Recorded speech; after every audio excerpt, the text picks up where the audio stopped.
Cyber ઠગાઈથી લઈને બ્લેકમાંથી white money કરી આપતી ગેંગનો 8મો સભ્ય ઝડપાયો છે।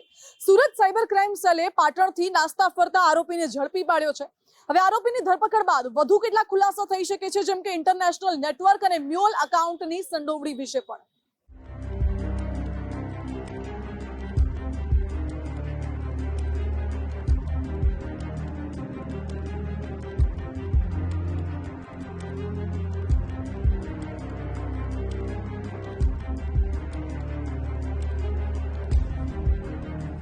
સુરત સાયબર ક્રાઇમના જવાનો ડિજિટલ અરેસ્ટ, ઓનલાઈન ગેમિંગ અને મ્યુલ એકાઉન્ટ પૂરા પાડતા લોકો પર અવિરતપણે સકંજો કસી રહ્યા છે। સુરતથી ઝડપાતા આરોપીઓના તાર ઝારખંડની પ્રસિદ્ધ જામતારા ગેંગની સાથે હરિયાણા કે રાજસ્થાનની વિવિધ ગેંગ સાથે નીકળે છે।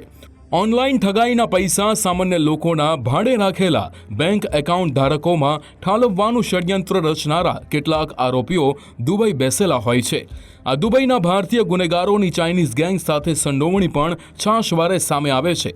સુરત પોલીસે 800 કરોડના ઓનલાઈન ગેમિંગના પૈસા ટ્રાન્સફર કરાવવાના કૌભાંડમાં 8મા આરોપી કરણ દેસાઈને ઝડપી પાડ્યો। એડમિન લીઓપે લાઈવ પ્લેટફોર્મથી પૈસા સીધા જ ટ્રાન્સફર કરવામાં આવતા હતા। આ ગેમિંગ એપ થકી બેંકોક અને વિયેતનામના 50 જેટલા મર્ચન્ટ પાસેથી ફંડ એકઠું કરાયું। સુરતના મિત શાહ નામના શખ્સ પાસેથી 149 જેટલા મ્યુલ એકાઉન્ટ મળી આવ્યા હતા। NCCRP પોર્ટલ પર 402 સાયબર ફ્રોડની ફરિયાદો મ્યુલ ખાતા પર નોંધાયેલી હતી।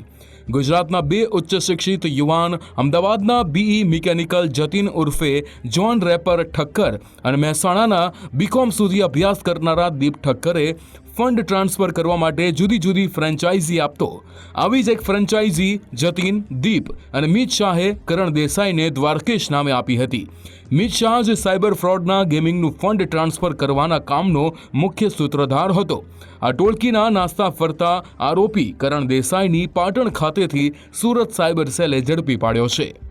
કતારગામ ખાતે રેડ કરવામાં આવેલ હતી અને એ રેડ દરમિયાન મિત શાહ કરીને એક છોકરા પાસેથી અમે લોકોને 149 બેંક ખાતાઓના વિગત મળી આવેલ હતા।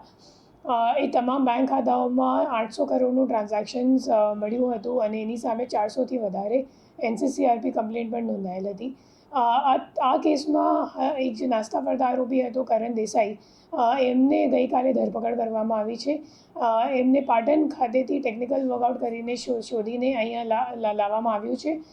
જે કરણ દેસાઈ છે એ ખરેખર લીઓ પે 195 કરીને એક ગેમિંગની ફ્રેન્ચાઇઝી હતી। એ જતીન ઠક્કર જે મુખ્ય આરોપી છે આ કામનો, એમના પાસેથી એમને ફ્રેન્ચાઇઝી લીધી હતી અને આ ફ્રેન્ચાઇઝીમાં કામ કરવા માટે પછી મિત શાહને આપેલું હતું।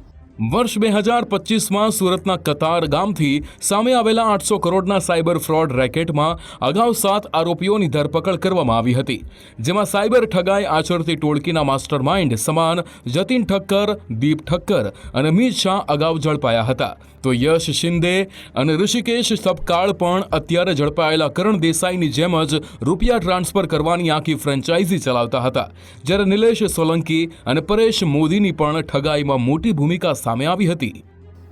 મિત શાહ એમના માટે તમામ જે મ્યુલ એકાઉન્ટ્સ છે એ એકત્રિત કરવાનું કામ અને પછી એ એકાઉન્ટ્સમાં પૈસા ચડાવવાનું કામ અને ટ્રાન્સફર કરાવવાનું કામ મિત શાહ કરતો હતો અને જે મુખ્ય આરોપી છે અગાઉ પકડાયા છે એમનું નામ છે જતીન ઠક્કર।